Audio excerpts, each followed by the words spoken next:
किस वेद का मंत्र संग्रह सूक्त है? जो पुरुष सूक्त है यह किस वेद का मंत्र संग्रह सूक्त है? तो यह है साथियों, ध्यान रखिएगा, ऋग्वेद का। किसका? ऋग्वेद का पुरुष सूक्त मंत्र संग्रह सूक्त है। ठीक है। तीसरा प्रश्न देखिएगा, फटाफट देखते हुए चलिएगा आप लोग मेरे साथ। साथियों, हीनयान हीनयान स्कूल का सबसे बड़ा महत्वपूर्ण काम कौन सा है? हीनयान स्कूल का सबसे बड़ा महत्वपूर्ण काम था कौन सा? महावस्तु। क्या था? महावस्तु इसका राइट आंसर हो जाएगा। ऑप्शन बी पर जाएंगे हम लोग। आइए अगला प्रश्न देखिएगा, उत्तर भारत में प्रचलित मंदिर वास्तुकला की शैली है कौन सी?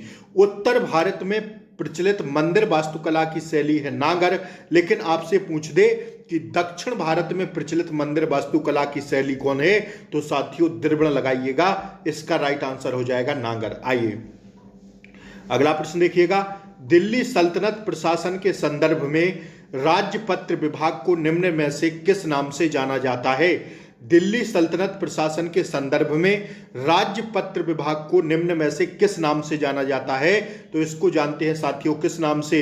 दीवान ए इंसा के नाम से। किसके? दीवान ए इंसा के नाम से जानते हैं। आइए अगला प्रश्न देखिएगा, बाबर की अंतिम लड़ाई कौन सी थी? बाबर की अंतिम लड़ाई थी साथियों कौन सी? घाघरा की लड़ाई बाबर की अंतिम लड़ाई थी, जिसमें बाबर ही विजय हुआ था। ठीक है। अगला प्रश्न देखिएगा, पथारू घाट विद्रोह किससे संबंधित है? पथारू घाट विद्रोह है साथियों किसानों के विद्रोह से संबंधित। किसके? किसानों के विद्रोह से संबंधित है। मैं आपको गोली की तरह रिवीजन करा रहा हूं। आप लोग चैनल पर नए हो तो सब्सक्राइब जरूर कर लें, बेल आइकन प्रेस कर दें ताकि डेली आपको क्लासों का नोटिफिकेशन मिल सके पेट परीक्षा तक। ध्यान रखिएगा, आपको शाम के टाइम में घटना चक्र का प्रैक्टिस सेट करा रहा हूं और सुबह अंकित भाटी सर की बुक से करा रहा हूं। तो आप लोग चैनल को सब्सक्राइब करके जरूर रखिए, बेल आइकन प्रेस भी कर दीजिए ताकि क्लासों का नोटिफिकेशन आपको हर समय मिलता रहे। क्लास को एक बार लाइक कर दें और शेयर कर दें, जल्दी से शेयर कर दें। आइए 1907 में सूरत अधिवेशन में कांग्रेस की अध्यक्षता किसने की थी? तो सूरत अधिवेशन में कांग्रेस की अध्यक्षता की थी डॉक्टर रास बिहारी घोष ने। ठीक है। आइए, महात्मा गांधी ने भारत छोड़ो आंदोलन किस शहर में शुरू किया था? महात्मा गांधी ने भारत छोड़ो आंदोलन किस शहर में शुरू किया था? तो इसका राइट आंसर हो जाएगा साथियों ऑप्शन ए कराची में। ठीक है, ऑप्शन ए इसका करेक्ट आंसर हो जाएगा। आइए, दादा भाई नौरोजी ने लंदन में ईस्ट इंडिया एसोसिएशन की स्थापना कब की थी? दादा भाई नौरोजी ने लंदन में ईस्ट इंडिया एसोसिएशन की स्थापना कब की थी? तो इसका राइट आंसर हो जाएगा दोस्तों 1866 में। ठीक है। आइए, विश्व का सबसे बड़ा महाद्वीप कौन सा है? तो विश्व का सबसे बड़ा महाद्वीप है साथियों ग्रीनलैंड। ठीक है। आइए अगला प्रश्न देखिएगा, मृदा की अम्लीय प्रकृति डैश डैश डैश की उच्च सांद्रता द्वारा दर्शाई जाती है। मृदा की अम्लीय प्रकृति किसकी उच्च सांद्रता द्वारा दर्शाई जाती है? तो इसका राइट आंसर हो जाएगा दोस्तों ऑप्शन बी हाइड्रोजन के द्वारा। ठीक है। आइए अगला प्रश्न देखिएगा, मिलान करना है, निम्नलिखित का मिलान कीजिए। तो कान्हा राष्ट्रीय जो उद्यान है यह बाघ के लिए प्रसिद्ध है, काजीरंगा गैंडों के लिए प्रसिद्ध है। ठीक है। किसके लिए है? गैंडों के लिए जो असम में है। ठीक है। और गिरी शेर के लिए प्रसिद्ध है। तो इस हिसाब से इसका राइट आंसर हो जाएगा दोस्तों 13 का राइट आंसर हो जाएगा ऑप्शन बी पर जाएंगे हम लोग, BAC। ठीक है, 13 का ऑप्शन बी हो जाएगा। आइए 14 देखिएगा, 14 का जो राइट आंसर हो जाएगा दोस्तों, निम्नलिखित का मिलान कीजिए। इसमें भी आपको मिलान करना है, निम्नलिखित का मिलान कीजिए। एक तरफ नदी है, एक तरफ पड़ोसी के साथ समझौते, पड़ोसी देश के साथ समझौते। तो सिंधु नदी का क्या है? सिंधु नदी कहां से है? सिंधु नदी का हो जाएगा साथियों, ध्यान रखिएगा 14 का होगा दोस्तों कौन सा? सिंधु पाकिस्तान में आ जाएगी, गंगा जो है बांग्लादेश में आ जाएगी और कोसी नेपाल में आ जाएगी। ठीक है ना। तो इस हिसाब से इसका राइट आंसर हो जाएगा, चाहे तो आप लोग स्क्रीनशॉट ले सकते हैं, फिर मैं इसका आंसर आपको बताता हूं। इसका हो जाएगा पहला तीसरा, बी पहला, सी दूसरा। ठीक है, सिंधु पाकिस्तान, गंगा बांग्लादेश, ठीक है, और कोसी नेपाल, मिलान करना था। आइए अगला प्रश्न देखिएगा, भूकंप को रिकॉर्ड करने के लिए निम्नलिखित में से किस उपकरण का इस्तेमाल किया जाता है? भूकंप को रिकॉर्ड करने के लिए किस उपकरण का इस्तेमाल किया जाता है? तो दोस्तों इसका राइट आंसर हो जाएगा सिस्मोग्राफ का। किसका? ऑप्शन ए पर जाएंगे हम लोग। आइए अगला प्रश्न देखिएगा, एपीएमसी का पूर्ण रूप क्या होता है? एपीएमसी का जो पूर्ण रूप होता है यह होता है साथियों कौन सा? ध्यान रखिएगा, इसका राइट आंसर हो जाएगा agriculture product market community. Hindi में बात करें तो इसका मतलब होता है कृषि उत्पाद बाजार समिति। ठीक है, ऑप्शन ए इसका राइट आंसर हो जाएगा। अब आइए अगला प्रश्न देखिएगा। नई राष्ट्रीय शिक्षा नीति 2020 को किस शिक्षा नीति की जगह पर लागू किया गया? तो इसको किया गया किस शिक्षा नीति की जगह पर? राष्ट्रीय शिक्षा नीति 1986 की जगह पर इसे इसे लागू किया गया। किसको? नई शिक्षा नीति 2020 को। आइए अगला प्रश्न देखिएगा। उपभोक्ता संरक्षण अधिनियम 1986 किस अधिनियम द्वारा बदल दिया गया है?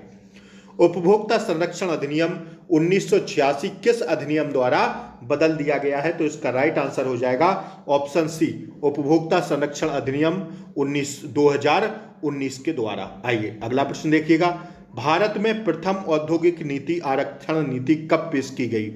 भारत में प्रथम औद्योगिक नीति आर्थिक नीति कब पेश की गई? तो इसका राइट आंसर हो जाएगा 1948 में। आइए अगला प्रश्न देखिएगा। 1 अप्रैल 2020 को पंजाब नेशनल बैंक में किन बैंकों का विलय हुआ? 1 अप्रैल 2020 को पंजाब नेशनल बैंक में किन बैंकों का विलय हुआ? तो इसका राइट आंसर हो जाएगा दोस्तों 20 का option C, oriental bank of commerce और यूनाइटेड बैंक ऑफ इंडिया का विलय हुआ था। आइए अगला प्रश्न देखिएगा। राष्ट्रपति द्वारा राज्यसभा में कितने व्यक्ति मनोनीत किए जाते हैं?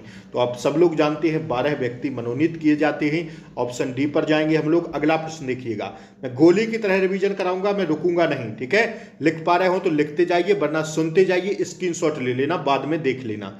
42वें संविधान संशोधन द्वारा प्रस्तावना में निम्नलिखित में से कौन से शब्दों को जोड़ा गया? तो भैया किसको जोड़ा गया? इसमें प्रस्तावना कहिए चाहे साथियों उद्देश्य का कहिए, बात एक ही है।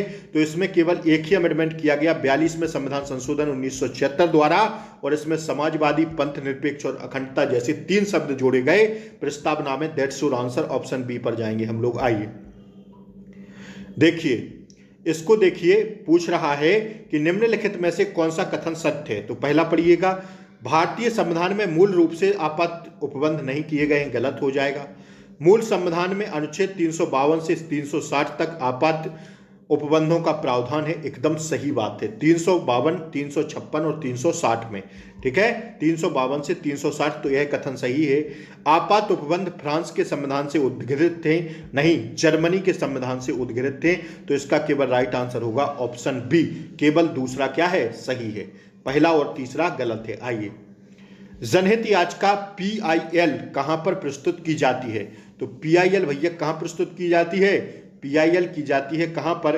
उच्च एवं उच्चतम न्यायालय दोनों जगह। ठीक है, आइए सूचियां हैं, इनको मिलान करना है, अनुच्छेद है एक तरफ, अंतर वस्तु हैं। देखिएगा इस प्रश्न को, देखिए छोटा कर देता हूं मैं, थोड़ा कंप्रोमाइज कीजिए। अनुच्छेद 54 भारत के राष्ट्रपति का निर्वाचन, सही है। अनुच्छेद जो 75 है प्रधानमंत्री और मंत्रिपरिषद की नियुक्ति, ये भी सही है। अनुच्छेद 155 राज्य के राज्यपाल की नियुक्ति, ये भी सही है। अनुच्छेद 164 राज्य के मुख्यमंत्री, और ये भी सही है साथियों। थोड़ा प्रश्न हट गया है, माफी चाहूंगा। तो इसका जो राइट आंसर हो जाएगा दोस्तों वो हो जाएगा ऑप्शन ए, एकदम तीनों सही हैं। 1 2 3 4 कोई में भी मिलान नहीं करना है, सारे प्रश्न सारे ABCD एकदम लाइन से लगे हुए हैं। आइए अब देखिएगा अगला प्रश्न। निम्नलिखित में से कौन सा सुमेलित नहीं है? तो जो सुमेलित नहीं है, डेसिबल ध्वनि की प्रबलता की इकाई सही है। अश्वशक्ति शक्ति की इकाई सही है। समुद्री मील नौ संचालन की दूरी में इकाई एकदम सही है। सेल्सियस, ये वाला गलत हो जाएगा क्योंकि सेल्सियस ऊष्मा की इकाई नहीं होती है, सेल्सियस ताप की इकाई होती है। ठीक है, तो यही गलत है और यही राइट आंसर है। आइए, पदार्थ के संवेग और वेग के अनुपात से कौन सी भौतिक राशि प्रदान की जाती है? पदार्थ के संवेग और वेग के अनुपात से कौन सी भौतिक राशि प्रदान की जाती है? तो इसका राइट आंसर हो जाएगा 27 का ऑप्शन सी, द्रव्यमान। ठीक है, आइए, मिल्क ऑफ मैग्नीशियम के रूप में बाजार में लाए जा रहे प्रति अम्ल का मुख्य तत्व क्या है? तो इसका मुख्य तत्व है Mg, OH का होल ट्वाइस। ठीक है, ऑप्शन डी इसका सही जवाब है। आइए, निम्नलिखित में से कौन सा युग्म गलत है? सिल्वर आयोडाइड कृत्रिम वर्षा सही है, सिल्वर क्लोराइड हॉर्न सिल्वर सही है, कॉपर सल्फेट नीला थोथा सही है, जो जिंक सल्फाइड है यह फिलास्फर बुल नहीं होगा, यही गलत है। तो यही क्या है? युग्म गलत है और यही राइट आंसर है, ऑप्शन डी। आइए, कौन सा विटामिन वसा में घुलनशील होता है? तो वसा में घुलनशील होते हैं ए, डी, ई, के, और पानी में घुलनशील होते हैं बी और सी। तो देख लीजिए, ए, डी, ई, के वसा में घुलनशील विटामिन होते हैं ए, डी, ई, के। तो विटामिन ए इसका राइट आंसर है। ठीक है साथियों, आज की क्लास कैसी लगी? 30 प्रश्न मैंने आपको कराए। आप लोग अपना टारगेट जरूर बताएं कितना कर पाए हैं आज। अच्छी लगी हो क्लास तो लाइक शेयर सब्सक्राइब कर दें। जय हिंद। मिलते हैं शाम को घटना चक्र के साथ। तब तक के लिए जय हिंद, टेक केयर, बाय बाय, नमस्कार।